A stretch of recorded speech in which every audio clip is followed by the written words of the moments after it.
오늘 새벽에 주실 말씀은 시편 55편 16절로 23절까지 되겠습니다. 한 절씩 교독하도록 하겠습니다. 나는 하나님께 부르짖으리니 여호와께서 나를 구원하시리로다. 저녁과 아침과 정오에 내가 근심하여 탄식하리니 여호와께서 내 소리를 들으시리로다. 나를 대적하는 자 많더니 나를 치는 전쟁에서 그가 내 생명을 구원하사 평안하게 하셨도다.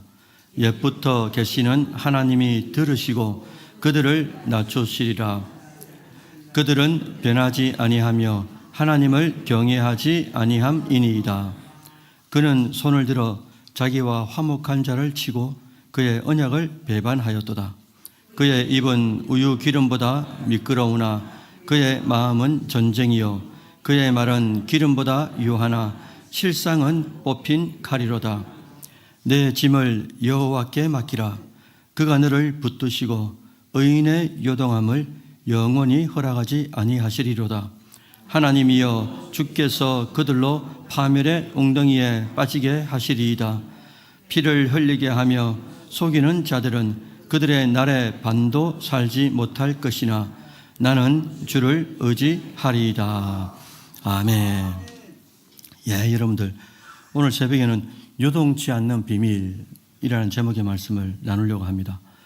우리가 인생을 살면서 어떤 기중품이나 어떤 물건을 누군가에게 맡길 때가 있지 않습니까? 그런데 맡기고 난 이후에 나오면서 다시 맡겼던 곳에 들어가는 겁니다. 그리고 조금 전에 맡겼던 짐을 달라고 하는 겁니다. 다시 가지고 가는 거예요. 그리고 다음 날 그곳에 다시 갑니다. 그리고 하는 말이 내가 어제 맡겼던 물건을 가지고 왔다고 이야기를 하는 거예요. 여러분, 물건을 맡은 자가 이 말을 듣고 어떻게 판단을 하겠습니까? 저분 참 이상하다. 어제 맡겼다가 바로 가져가셨는데 없는 것을 달라고 하니까 정상적인 존재로 보지 않을 것 아니겠어요? 자, 여러분들, 이게 남의 일이 아닙니다. 하나님을 믿는다고 하는 우리의 삶이 그럴 때가, 금방 말씀드린 이런 때가 우리가 알게 모르게 너무나 많다는 거죠. 특별히 기도 가운데 그럴 경우가 많다는 겁니다. 기도로 하나님께 다 맡겨놓고도 기도 이후에 예배당을 일어서서 나올 때는 근심, 걱정, 불안, 초조를 그대로 가지고 나온다고 한다면은 그것을 맡으신 하나님이 뭐라고 생각을 하시겠어요?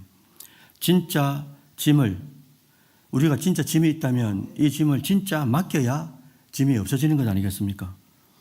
기도로 하나님께 맡기고 의지해 놓고 다시 근심, 걱정, 불안, 초조를 가지고 나온다. 이게 이상하다는 것이죠. 자, 그러면 왜 우리에게 이런 정상적이지 않은 현상들이 간간히 일어나는 것일까? 그 이유는 우리 각자가 연약하기 때문이 아니겠습니까? 놀라운 사실은 우리가 이렇게 각자마다 연약하다는 사실을 우리 아버지 되시는 하나님이 다 아신다는 거죠. 시편 55편 전체를 아우르는 한 구절을 선택해 보십시오 라고 말을 하면은 22절이라고 대답을 합니다. 내 짐을 누구한테요? 뭐 하는 겁니까? 맡기라고 하셨잖아요. 사실 시편이나 성경 전반의 교훈은 하나님께 맡겨라, 하나님을 의지해라, 하나님을 신뢰해라. 계속해서 또 반복해서 우리에게 교훈하고 있습니다. 그럼 왜 하나님이 계속해서 그것도 반복적으로 말씀을 하셔야 하는 걸까? 말씀드린 것처럼 그만큼 우리가 하나님을 의지하지 못하고 맡기지 못하기 때문이 아니겠어요? 이런 약함도 하나님 아버지께서 왜 모르냐 이거죠. 다 아신다 이겁니다. 정상 창조학을 다 하신다는 거죠. 그러나 아버지 된 입장에서는 연약하다는 이유로 계속 그 연약함 속에만 둘 수가 없잖아요, 자녀를. 그래서 주님은 계속해서 여호와께 맡기라고 말씀하시면서 중요한 것은 왜 맡겨도 되는지, 그분에게 맡겨도 되는 것인지 그 이유를 또 말씀하신다는 거예요. 새벽에 가족 여러분들, 우리가 신앙과 생활을 병행합니다. 그리고 하나님께 기도하기 전에 전제되어야 될 게 한 가지가 있어요. 그게 바로 뭐냐니까 하나님이 어떤 분인가라는 것을 우리가 인지하는 것입니다. 왜냐하면 때로는 하나님을 믿는 것보다도 더 중요한 것이 있는데 그게 하나님이 나에게 어떤 분이시고 어떤 사역을 하고 있는지에 대해서 아는 것, 이게 하나님을 믿는 것보다도 더 선제하고 중요할 때가 있더라라는 거죠. 우리가 하나님이 어떤 분이신지를 모르고 믿는다는 것, 이것 이번에 부흥회 때 김영희 목사님 말씀해 주셨지 않습니까? 그건 참 믿음이 아니다라고 말씀해 주셨다는 거죠. 오늘 본문도 그런 내용인 거죠. 배경을 살펴보면 이렇습니다. 시편 55편 기자는 다윗이잖아요. 그리고 16절에 다윗이 부르짖는 이유가 나옵니다. 그리고 17절에서는 다윗이 근심하는 이유가 나오는 거예요. 그 이유를 18절에서 설명하지 않습니까? 치는 자가 있다는 거예요. 다윗 인생 속에 계속해서 치는 자가 있다는 건데 이 치는 자를 달리 표현했는데 18절 초두에 뭐라고 했냐니까 뭐라고 했습니까? 대적하는 자로 기록하고 있어요. 그럼 우리는 추적을 해봐야 되잖아요. 다윗을 치는 자, 다윗을 대적하는 자가 과연 누군가라는 것을 추적해 보니까 그 단서를 22절, 23절에서 발견할 수가 있습니다. 그게 누구냐니까 복수로 기록하고 있어요. 복수가 뭡니까? 한 사람이 아니고 두 사람 이상이 아니겠습니까? 과연 다윗을 대적하는 그들이 누굴까라고 봤더니 첫 번째는 아들 압살롬을 말하는 거잖아요. 특히 시편 55편 이 시편은 압살롬이 반란 중에 다윗이 기록했다라고 주석하고 있더라고요. 그럼 이 압살롬 이외에 또 다른 존재는 누구냐라고 봤더니 다윗의 절친이요 모사였던 아히도벨이라는 사람입니다. 그렇게 다윗이 믿었던 사람인데 그런 믿었던 사람 아히도벨이 누구한테 붙는 겁니까? 다윗을 배반하고 압살롬 편에 서게 되었을 때 이 다윗의 마음이 그 마음이 여러분들 어떻겠어요? 그때 이 시를 기록했다라는 거예요. 아무튼 다윗은 이런 대적들이 있음에도 불구하고 그런 자신의 처지를 가지고 현실을 가지고 누구한테 가져가는 겁니까? 16절에 보실까요? 나는 하나님께 뭐 한다고요?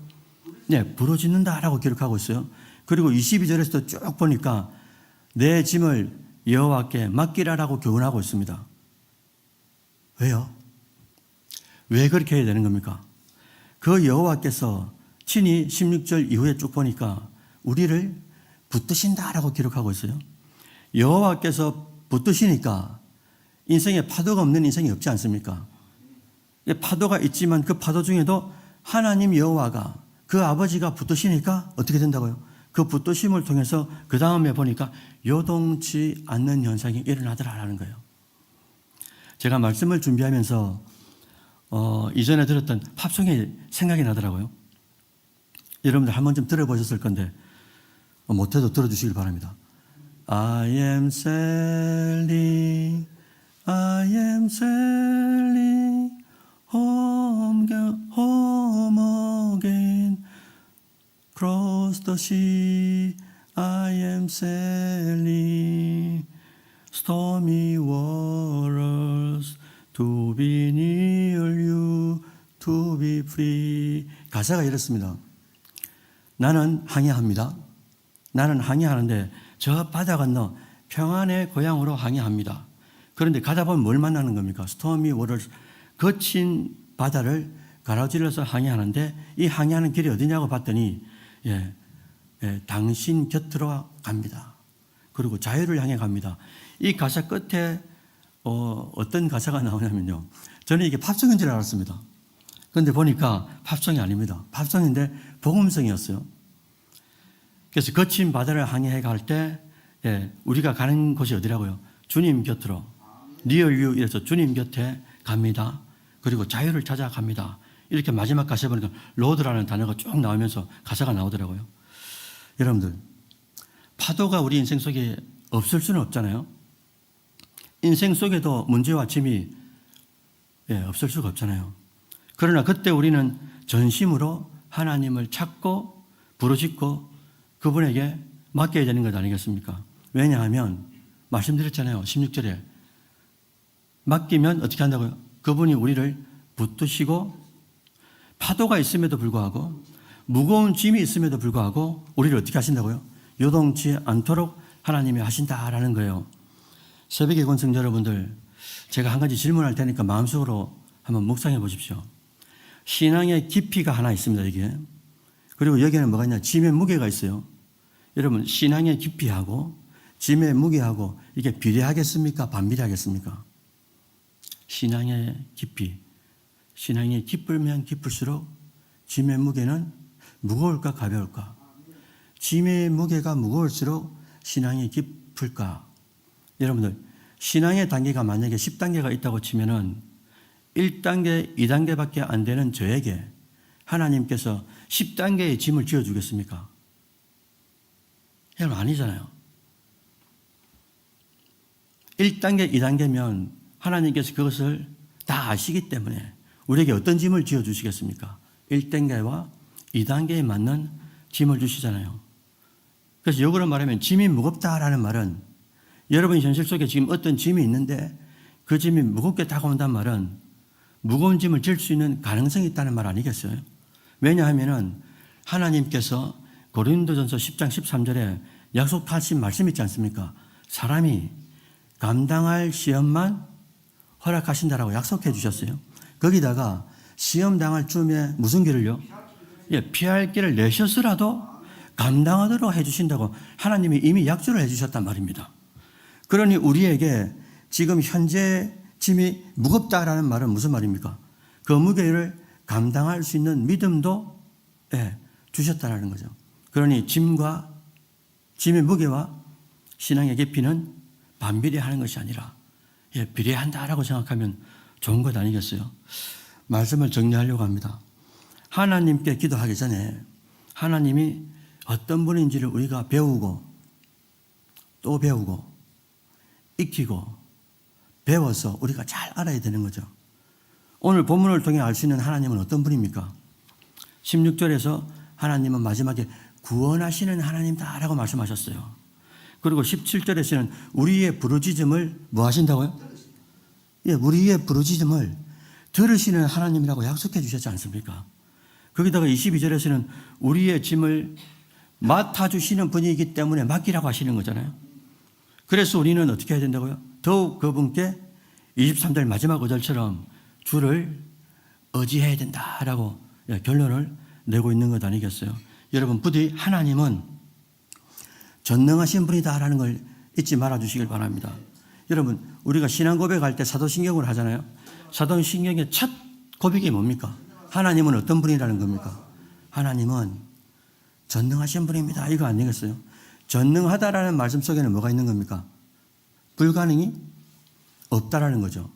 불가능이 없다라는 이 말 속에는 모든 것을 하나님이 아신다라는 겁니다. 우리 입장에서는 갑자기 사고가 나고 원치 않는 일이 갑자기 생겨도 우리는 당하고 황당할 수 있지만 하나님이 만약에 저 갑자기 일이 생겼다라고 말을 한다면 말씀하신다면 그건 하나님이 될 수가 없어요. 왜? 하나님은 과거, 현재, 미래 전체 공존하고 계시고 모든 것을 아신다니까요. 우리에게 일어나는 현실이 우리 입장에서는 갑자기 일어나는 일 같아도 하나님 입장에서는 갑자기가 있을 수가 없단 말입니다. 왜? 전능이기 때문에 그렇다는 거죠. 그래서 우리가 믿는 하나님이 누구냐는 것을 정확하게 알면 하나님은 전능하신 하나님이다라는 것만 알아도 어떻습니까? 어떤 사건이 생겼을 때 어제 우리가 오해도 말씀드렸지 않습니까? 하나님께서 하실 일이 있다, 그죠? 현실은 당황스럽고 황당하고 우리가 원치 않는 일이지만 그 일 가운데 하나님이 하실 일이 있다라고 실제로 그렇고 또 그렇게 믿어드려야 되고 그 믿음 가운데 하나님께서 우리를 붙드시고 그 붙드심 가운데 파도는 치지만 그 파도 가운데도 우리가 요동치 않는 믿음을 간직하고 하나님 앞에 계속해서 나갈 수 있는 그런 발로가 생긴다라는 것 아니겠어요? 그래서 여러분들 하나님이 전능하신 분이다라는 걸 잊지 마시고 갑자기 우리 현실 속에 일어나는 일이 있다 손치더라도 하나님은 절대로 갑자기 일을 하지 않습니다. 다 계획하시고 계획하신 대로 창조하시고 창조하신 것을 내버려 두는 분이 아니라 반드시 우리의 순종하는 자의 협력을 통해서 하나님의 사역들을 만들어 가신다라는 것을 잊지 마시고 오늘 하루도 하나님께서 어떤 짐, 어떤 문제가 우리에게 다가올지 모르지만은 그 모든 것을 어떻게 해요? 하나님 앞에 맡기시는. 그래서 하나님께서 여러 방면을 은혜의 방편으로 붙드심을 또 경험하시고 그 경험 가운데 요동치 않는 평안함을 경험하시는 오늘 하루가 되시기를 주의 이름으로 축원드립니다. 아멘.